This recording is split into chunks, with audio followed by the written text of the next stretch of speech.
റായ്സ്റ്ററിന്റെ account ബാനായി. Yes guys, നിങ്ങളെല്ലാവരും അറിഞ്ഞിട്ടുണ്ടാവും നമ്മളെ ചങ്ങായി റായ്സ്റ്ററിന്റെ അക്കൗണ്ട് ബാനായിട്ടുണ്ട്. സാധാരണ കിട്ടുന്ന പോലെ 30 ദിവസത്തേക്കൊന്നല്ല ബാൻ കിട്ടിയിട്ടുള്ളത്, പെർമനന്റ് ബാനാണ് ചെക്കന് കിട്ടിയിട്ടുള്ളത്. അതിന്റെ ശരിക്കുള്ള റീസൺ ഞങ്ങൾ ഡീറ്റെയിൽ ആയിട്ട് ഞാൻ പറഞ്ഞുതരാം.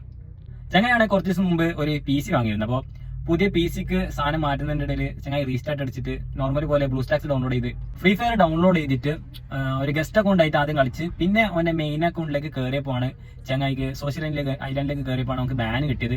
കുറച്ച് കാലമായിട്ട് നമ്മുടെ പ്ലേയേഴ്സിനൊക്കെ നല്ലോണം 30 ദിവസത്തേക്ക് അങ്ങനെ കാര്യങ്ങളായിട്ട് ബാനൊക്കെ അടിച്ചു കിട്ടുന്നുണ്ട്. അപ്പോൾ കുറെ ഫെയർ പ്ലേയേഴ്സിനാണ് ഇപ്പോൾ ബാൻ കിട്ടുന്നുള്ളത്. കുറെ അൺഫെയർ പ്ലേയേഴ്സിനൊക്കെ നല്ല സുലഭമായിട്ട് കുറെ ഹാക്കേഴ്സ് നമ്മളിപ്പോൾ ഫ്രീ ഫയറിൽ കളിച്ചുകൊണ്ടിരിക്കുന്നുണ്ട്.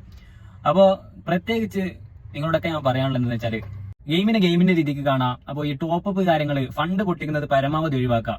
എല്ലാവരും എന്താ ഗെയിമിന്റെ വൈബില് ഗെയിം കളിച്ച് ആ ഒരു ടൈം സ്പെൻഡ് ചെയ്യുന്ന രീതിയിൽ നിൽക്കാം. ഈ ഗെയിമിലേക്ക് ഫണ്ട് ചെയ്യുന്നതും കാര്യങ്ങളൊക്കെ എന്താ പരമാവധി ഒഴിവാക്കാം. പിന്നെ റായ്സ്റ്ററിന്റെ അക്കൗണ്ടിനെ കുറിച്ച് പറയാനാണെങ്കിൽ 8 years ആയിട്ട് 8 വർഷം എന്ന് പറഞ്ഞാൽ ചെറിയൊരു കാര്യമൊന്നുമല്ല. നന്നായിട്ട് നല്ല രീതിയിൽ കളിച്ചു തന്നെയാണ് ചങ്ങായി ഈ അക്കൗണ്ടിന് ഇത്ര റീച്ചിലേക്ക് എത്തിച്ച്. ചങ്ങായിനെ എനിക്ക് പേഴ്സണലി അറിയാം. എന്നാലും ചങ്ങായിന്റെ കളി കണ്ടിട്ട് ഞാൻ അന്തം വിട്ടുപോയിട്ടുണ്ട്. സോ നല്ലൊരു സ്കില്ലഡ് പ്ലെയർ ആണ്. സോ ഇങ്ങനെയുള്ള ഫെയർ പ്ലേസിനൊക്കെ ബാനൊക്കെ കിട്ടുമ്പോൾ നല്ലോണം റിസ്ക് ആകുന്നുണ്ട്. അപ്പോൾ ഗെറിന ഒഫീഷ്യലിനോട് പ്രത്യേകിച്ച് എനിക്ക് പറയാനുള്ളത്, you will regret it. Bye all.